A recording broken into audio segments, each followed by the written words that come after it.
Next question में यहाँ पे आपके पास ये आपके पास एक्सरसाइज 7.1 का क्वेश्चन है, और ये मॉडल पेपर का तो पार्ट 8 है। ये क्वेश्चन नंबर 2 का पार्ट 3 है, और पेज 219 के ऊपर है किताब पे जाके देख लीजिए।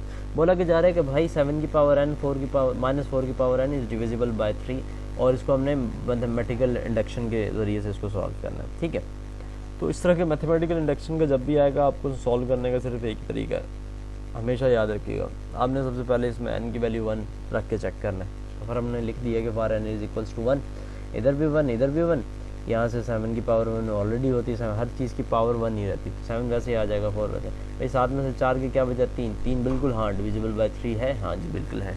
तो इसका मतलब है कि n के लिए तो ये चीज़ प्रूव हो चुकी है।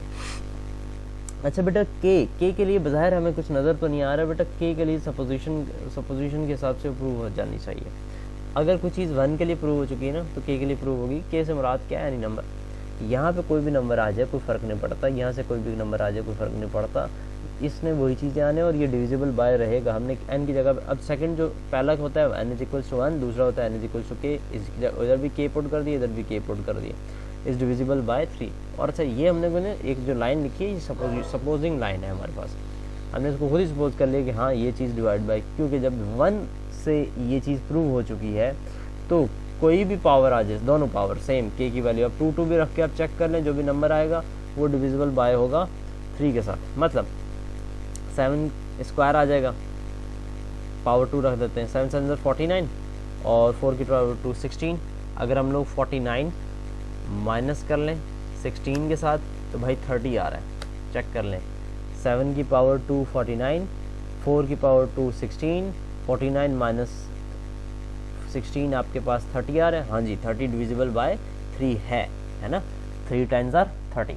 तो भाई कोई भी नंबर होगा तो ये आपको सपोज करना पड़ेगा, और ये हमने सपोज कर लिया। अब हम क्या करने जा रहे हैं, यहाँ पे इसी क्वेश्चन में n की जगह पे k+1 पुट करने जा रहे हैं। तो मैं लिखूंगा for n is equal to k+1, यहाँ पे भी k+1, यहाँ पे भी k+1।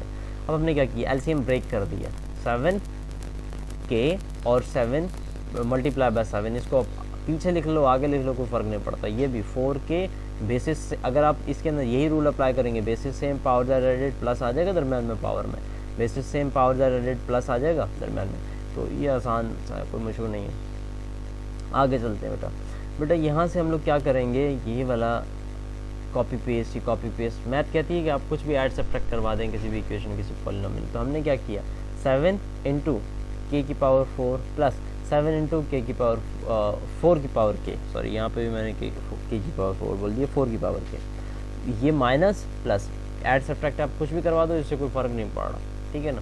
तो अब हम क्या करेंगे, कुछ अरेंजमेंट करेंगे। मैं क्या करूँगा, ये वाली टर्म लिखूँगा, देन मैं ये वाली टर्म ला के इसके साथ लिख दूँगा, उसके बाद मैं ये टर्म लिखूँगा, देन उसके साथ में ये टर्म लिखूँगा। अब बेटा ये दोनों तो सेम टर्म है, यहाँ पे भी 7 यहाँ पे भी 7, बट अंदर जो 7 की पावर k है और यहाँ पे 4 की पावर k, बट 7 कॉमन आ सकता है, हमने कॉमन ले लिया। बेटा ये दोनों सेम है, बट यहाँ पे 7 और 4 है, तो भाई 7 में से 4 जाएंगे, 3 बचेंगे, यहाँ तक ये आ गया।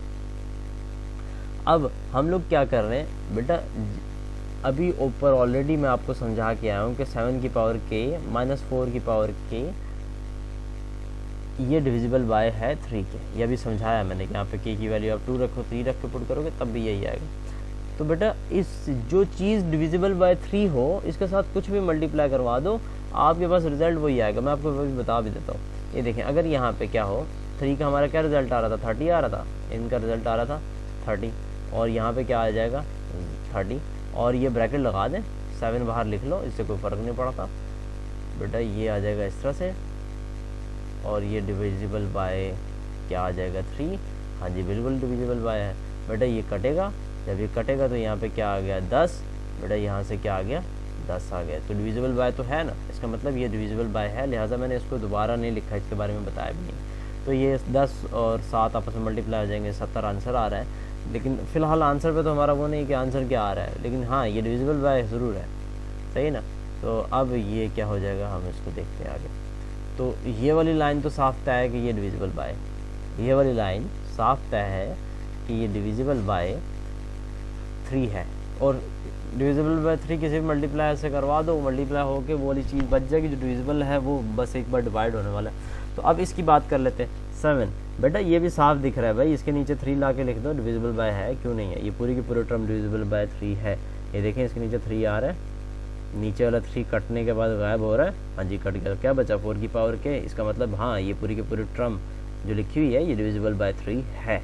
अगर ये वाली टर्म तो हमने पहले बता दिया जब हमने n इक्वल्स टू k पुट किया था, ये टर्म डिविजिबल है, ये वाली टर्म भी डिविजिबल है, क्योंकि अभी मैं आपको करके दिखा दिया है कि डिविजिबल बाय है। तो अगर ये डिविजिबल बाय है तो हम लोग यहाँ पे कमेंट लिखेंगे कि भाई it is true for n is equals to k, क्योंकि अभी हमें n इक्वल्स k कर रहे थे, फिर लास्ट में मैं लिखूंगा hence it is true for n is equals to 1। हाँ जी n इज इक्वल्स टू 1 के लिए हमने चेक किया, n is equals to k के लिए भी मैंने आपको चेक करके दिखाया, और आल्सो k+1 के लिए भी ट्रू हो चुका है। तो लिहाजा बस यही इसका फाइनल आंसर है, हमने इसको सिर्फ चेक करना था कि कहाँ कहाँ पे पॉजिटिव डिविजिबल बाय 2 हो रहा है। ठीक है, ये हमारे पास इसका रिजल्ट आ गया। आगे चलते हैं।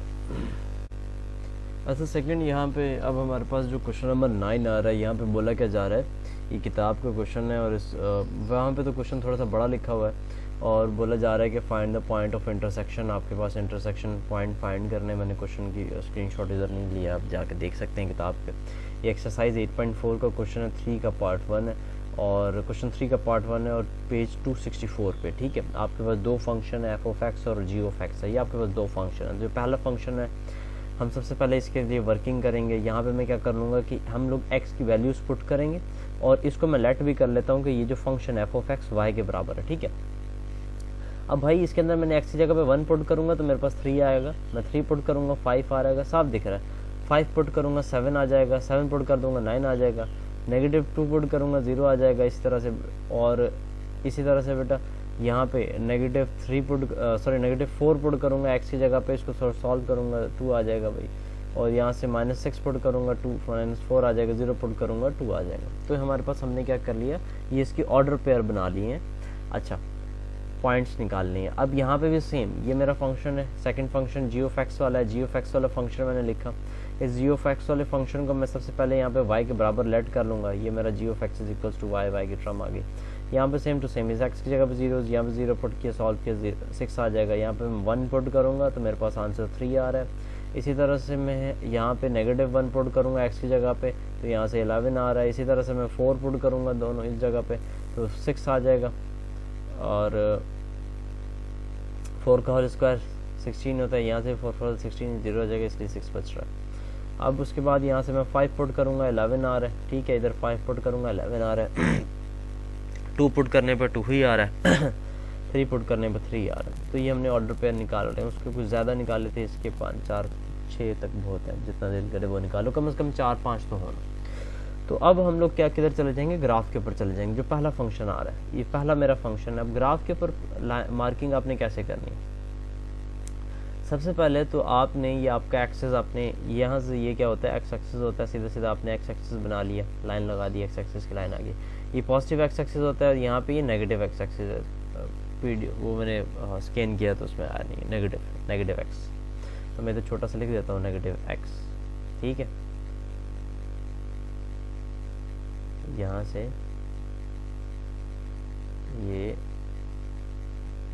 नेगेटिव है। ठीक है, अच्छा अब इसी तरह से बेटा ये y एक्सिस है, ये y एक्सिस आ जाएगा, ऊपर y पॉजिटिव है, नीचे क्या हो जाएगा y, ये देखें y नेगेटिव हो गया। ठीक है, और आगे चलते हैं।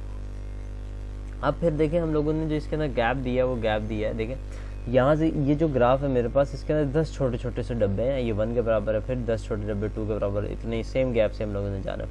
अच्छा 1 2 3 हम लोगों ने इधर से स्टार्ट करनी है, 1 2 3 इधर से स्टार्ट करनी है, ये इधर से स्टार्ट करनी है। बेटा ये नेगेटिव का एक्स था, लिहाजा सारे नेगेटिव हो जाएंगे, y नीचे जो नेगेटिव का सारे नेगेटिव के हो जाएंगे। अब आप लोगों ने जो पहली इक्वेशन है वो हम लोग इसको करेंगे। जो पहली इक्वेशन है मेरे पास, देखें जो पहली इक्वेशन है इसका जो ग्राफ है मैंने रेड कलर से बनाया हुआ है। ठीक है, मैं इधर मेंशन भी कर देता हूँ कि भाई यहाँ पे मैंने जो इसका ग्राफ है वो रेड कलर से, रेड पेन से बनाया हुआ है। ठीक है, सिर्फ मेंशन करने के लिए मैंने किया कि रेड कलर से बन रहा है। अब ये रेड लाइन सिंपल, अब मैं इसको पॉइंट्स बताता हूँ कैसे लगाएंगे। भाई आपने क्या लगाना है, x पे 1 y पे 3, नीचे चलते हैं। ये रहा x पे 1, ये रहा और y से 3 ये रहा, ठीक है, ये y x पे 1 y पे 3 आ गया। उसके बाद बेटा यहाँ पे 3 पे 5, नीचे चलते हैं बेटा, ये रहा 3, ये रहा 3 और ये रहा, ये देखें यहाँ से 5 आ जाएगा, 3 पे 5 ये रहा, रेड वाले की मार्किंग होती है, 3 पे 5 ये वाला, ठीक है। नीचे देखें x पे 3 है और आगे y पे 5 आ रहा है, ठीक है। अब ऊपर चलते हैं, x पे 7 आ रहा है, 7 पे 9, 7 पे 9 भाई ये रहा 7, इसको सीधा ऊपर चले जाएंगे, ये देखिए 9 आ रहा है, 7 पे 9 आ रहा है। अब उसके बाद ये -2 पे 0, नीचे आ जाएंगे, ये सबसे पहले तो -2 है और ऑन द लाइन बनेगा क्योंकि ये वाली लाइन पे 0, y असल में x -2 था, y 0 था, x एक्सिस पे y 0 होता है और y एक्सिस पे x 0 होता है, तो पॉइंट इधर बन जाएगा। ऊपर चलते हैं, उसके बाद जो मेरे पास था -4 पे 2 था, ये देखिए ये रहा -4 और ये रहा -2, देख लें -4 पे -2 था, ठीक है, तो ये रहा -4x पे और y पे -2 ये रहा, ये हमने इधर पॉइंट लगा दिया। अगेन ऊपर चलते हैं भाई, यहाँ पे आपके पास 0 आ रहा है और 2 आ रहा है, हमने 0 पे क्या लगाना है, 2 लगाना है, x पे 0, ठीक है, तो x पे 0 और y पे 2 आ रहा है, वो पॉइंट इधर आ गया।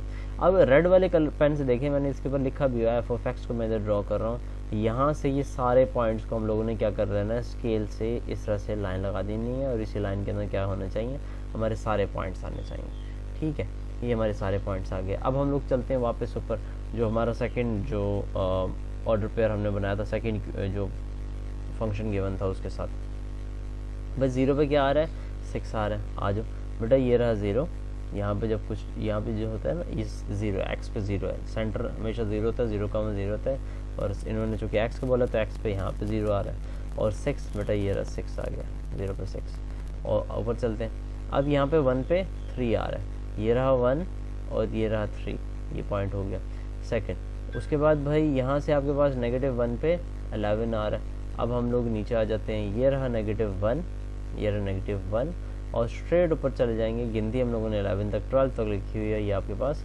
11 आ जाएगा, ठीक है, 11 पे हमने मार्क कर दिया। अब ऊपर चलते हैं भाई, यहाँ से आपके पास 4 पे 6 आ रहा है, नीचे देखेंगे x पे 4 कहाँ है, ये रहा 4, 6 कहाँ पे, ये रहा 6, देखो भाई यहाँ पे x पे 6 हो गया, x पे 4 हो गया और यहाँ से y के ऊपर क्या हो रहा है, 6 हो रहा है, देखिए मार्किंग कर दी हम लोगों ने। आगे चलते हैं, यहाँ पे आपके पास 5 पे आपने क्या कर देना है, 11 कर देना। अब ये 5 आ रहा है, ये रहा 5 आ गया, ये 5 है और बिल्कुल स्ट्रेट चले जाएंगे और ये डॉट देखें यहाँ पे हमने 11 पे मार्किंग कर दी है, ठीक है। अब इसी तरह से आपके पास 2 पे 2 आ रहा है, ये रहा आपके पास 2 आ रहा है और ये रहा आपके पास 2 आ रहा है, 2 पे 2 मार्किंग। अच्छा भाई यहाँ से 3 पे 3 आ रहा है, 3 पे 3, ये रहा 3, इसको ऊपर ले जाएंगे और यहाँ से 3, ये रहा 3 पे 3 मार्किंग। अब हम लोग क्या करेंगे, इस वाले पॉइंट को इस तरह से मैच कर देंगे, इसको इससे मैच कर देंगे, इसको इससे मैच कर देंगे, ये मैच हो जाएगा, तो आपके पास ये एक पैराबोला बन रहा है, ठीक है, ये पैराबोला बन रहा है। अच्छा पैराबोला आप जाएंगे सेकंड ईयर में जब पढ़ेंगे शेप्स के ऊपर, तो वो उधर पढ़ाया जाएगा आपका पैराबोला। अच्छा भाई यहाँ पे आपके पास, अब ये देखें, अगर आप इसको गौर से देखें तो इस जगह पे इंटरसेक्शन हो रही है और इस जगह पे इंटरसेक्शन हो रही है। जो पहला पॉइंट अगर हम देखेंगे, x देखेंगे 1 और y देखेंगे 3, यानी कि 1,3 पे इंटरसेक्शन हो रही है। दूसरा बेटा इस जगह पे इंटरसेक्शन हो रही है, यहाँ से आप x देखेंगे 4 और इस जगह पे देखेंगे 6, तो 4,6 पे इंटरसेक्शन हो रही है। इन्होंने इंटरसेक्शन पॉइंट फाइंड करने के लिए बोला था, यही जुमला मैंने इधर भी लिख दिया जो मैंने ग्राफ पे लिखा है, इंटरसेक्शन पॉइंट इज 1,3 और 4,6। अब अच्छा एक चीज़ रह गई है, इसका मैंने स्केल नहीं लिखा, ठीक है, तो अब स्केल कैसे लिखते हैं, ये देखिए, हम वही जुमला लिखेंगे, on x axis dash small box is dash unit, same वही जुमला, ऑन y एक्सिस, यहाँ पे पहले x यहाँ पे y, dash small box is dash unit. अच्छा ये हमने बता दिया। अब हमने यहाँ पे देखो, गिनती कर लो आप कितने डब्बे हैं, इसके अंदर छोटे डब्बे जो पड़ रहे हैं वो पड़ रहे हैं 10, तो मैंने इसलिए 10 स्मॉल बॉक्स लिख दिया। अच्छा आप ये भी कर सकते हो कि 1 लार्ज बॉक्स इज 1 यूनिट, समझा रही है, तो मैंने स्मॉल बॉक्स लिख दिया तो लिहाजा 10 स्मॉल बॉक्स आ जाएगा। आप लार्ज बॉक्स लिख दें तो 1 लार्ज बॉक्स इज 1 यूनिट, जितना गैप आ रहा हो आप उस हिसाब से। अच्छा ये ग्राफ के अंदर जो है वो मेरे पास डिज़ाइन चेंज है। अब इसके जो 10 डब्बे हैं, जो नॉर्मल ग्राफ जब हम पढ़ते थे तो 9th मैट्रिक में ग्राफ तो हम लोगों ने यूज़ किया था, वहाँ पे उसके दरम्यान थे 5-5 डब्बे, तो इससे कोई फ़र्क नहीं पड़ता, ठीक है। तो ये आपका ग्राफ का पेपर है। अच्छा, अब आप लोग यहाँ पे इस क्वेश्चन को ग्राफ आपने करने के बाद स्केल ज़रूर लिखना है पेपर में। अगर आप स्केल नहीं लिखते तो आपके मार्क्स कटेंगे, ठीक है। तो स्केल ज़रूर लिखना है आपने। रिज़ल्ट मैंने इस तरह से इसके टॉप पे लिख दिया। उसके बाद जो ग्राफ है वो बहुत डीपली पढ़ाया गया है आपको क्लास 9th में। क्लास मैट्रिक के अंदर, पुरानी बुक तो क्लास मैट्रिक के अंदर थी, मैथ जब से ही शिफ्ट हो गया 9th में और मैट्रिक में मैथ को आधा आधा कर दिया गया, तो क्लास 9th में आपको ग्राफ पढ़ाया जाता है।